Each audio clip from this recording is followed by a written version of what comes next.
Welcome to Crime Chronicles, where we simplify complex stories for everyone. Hello! Let's dive into the story. I bet you didn't know the true horror of the Pickton farm. It's far more chilling than you can imagine.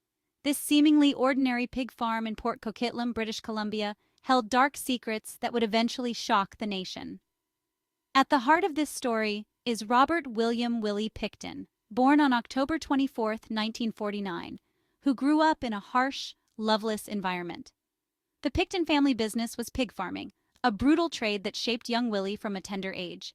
The farm, intended for life and sustenance, became a twisted reflection of its owner, filled with darkness and secrets. This was Willie's world, his sanctuary, and eventually his hunting ground. Port Coquitlam in the 1990s was a town on the brink. The downtown Eastside, known for poverty and drug addiction, spilled over into surrounding areas. Women, many Indigenous, went missing with alarming regularity. Their disappearances were often met with indifference by authorities. Pickton, with his disarming demeanour and promises of food, drugs, or money, became a familiar face in this world. He lured them back to the farm, where their cries for help would be swallowed by the night.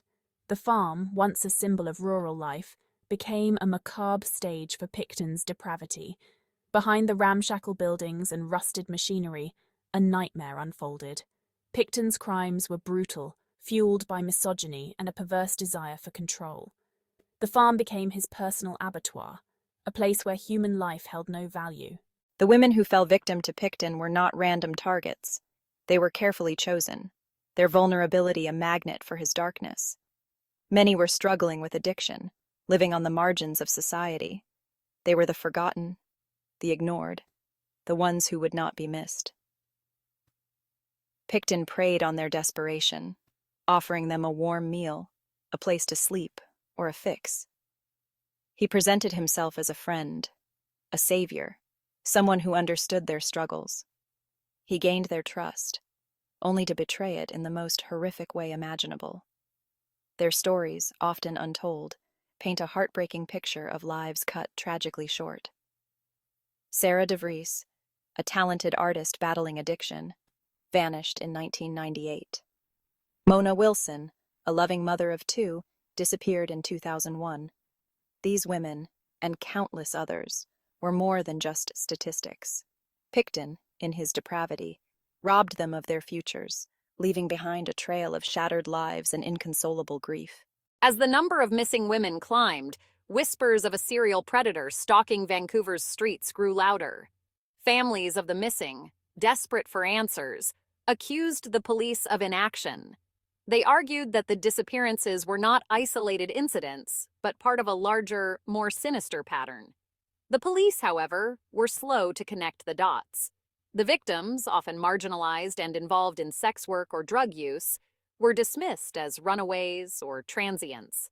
Their cases were given low priority, their disappearances treated as a sad reality of life on the streets. The families refused to be silenced. They organized marches, held vigils, and tirelessly campaigned for a more thorough investigation. Slowly, the media took notice, shining a light on the growing crisis and the police's inadequate response.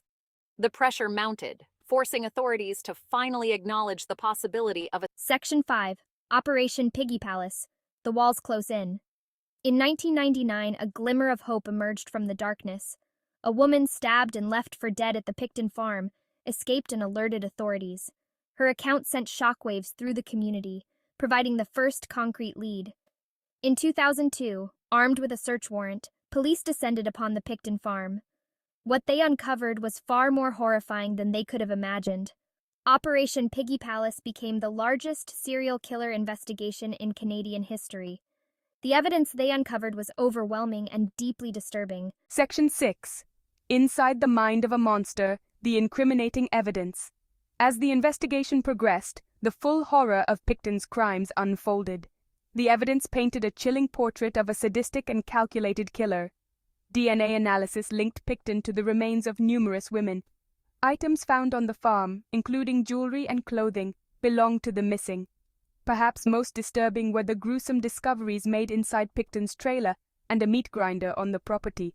Traces of human flesh and bone, mixed with pork, were found, suggesting that Pickton had fed the remains of his victims to his pigs. The details, too graphic to fully comprehend, sent shockwaves through the nation and beyond.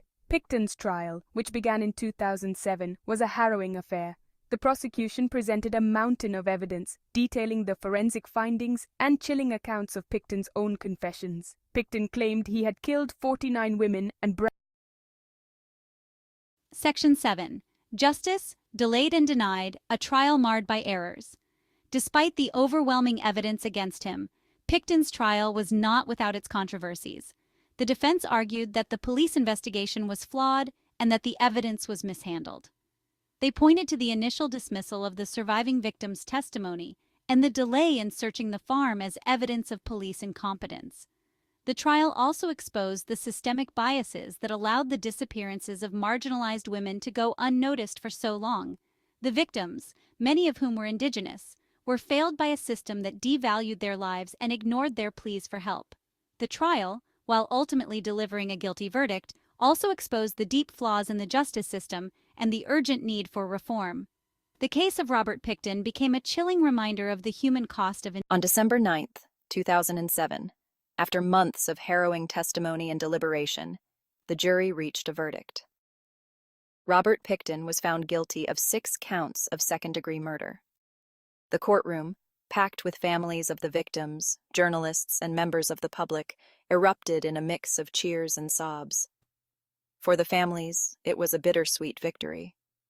While nothing could bring back their loved ones, the guilty verdict brought a sense of closure and a glimmer of justice. The nation, which had been captivated by the trial, breathed a collective sigh of relief. The monster of Port Coquitlam had finally been held accountable for his heinous crimes. Many felt that Pickton should have been convicted of first-degree murder, which carries a harsher sentence. The fact that he was only found guilty of 6 counts, when evidence suggested he was responsible for the deaths of many more women, left a sense of unfinished business. Following the guilty verdict, the judge sentenced Robert Pickton to life in prison without the possibility of parole for 25 years, the maximum sentence for second-degree murder in Canada. In his sentencing remarks, the judge described Pickton's crimes as grotesque and evil, acknowledging the profound impact they had on the victims' families and the community as a whole. Pickton, who had remained largely emotionless throughout the trial, showed no remorse as the sentence was read out. He was escorted out of the courtroom, his fate sealed. The sentence, while bringing a sense of finality to the legal proceedings, did little to ease the pain and suffering of the victims' families. The case sparked a national debate about the adequacy of Canada's justice system and the treatment of marginalized communities. The impact of Pickton's crimes extended far beyond the courtroom. The community of Port Coquitlam, once a quiet suburb, was forever changed by the horrors that unfolded at the Pickton farm. The families of the victims, many of whom had spent years searching for answers, were left to grapple with the unimaginable loss of their loved ones. The trial, while bringing a sense of closure, also reopened old wounds and forced the community to confront the dark legacy of the case. The case led to a public inquiry, which examined the systemic failures that allowed Pickton's crimes to go undetected for so long. The inquiry's recommendations led to significant changes in police procedures and a greater emphasis on protecting vulnerable communities. The case of Robert Pickton stands as a chilling reminder of the dark side of humanity and the devastating consequences of indifference.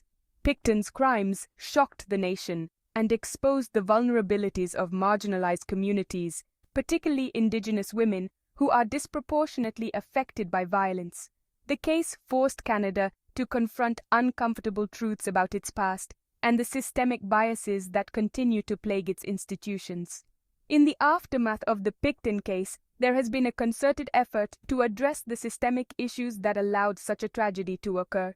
The government has implemented a national inquiry into missing and murdered Indigenous women and girls, aiming to understand and address the root causes of violence against Indigenous women. The legacy of Robert Pickton, while rooted in tragedy, has also served as a catalyst for change, prompting a national conversation about violence against women, the rights of Indigenous. Remember to like, share, and subscribe to our channel. And let's go!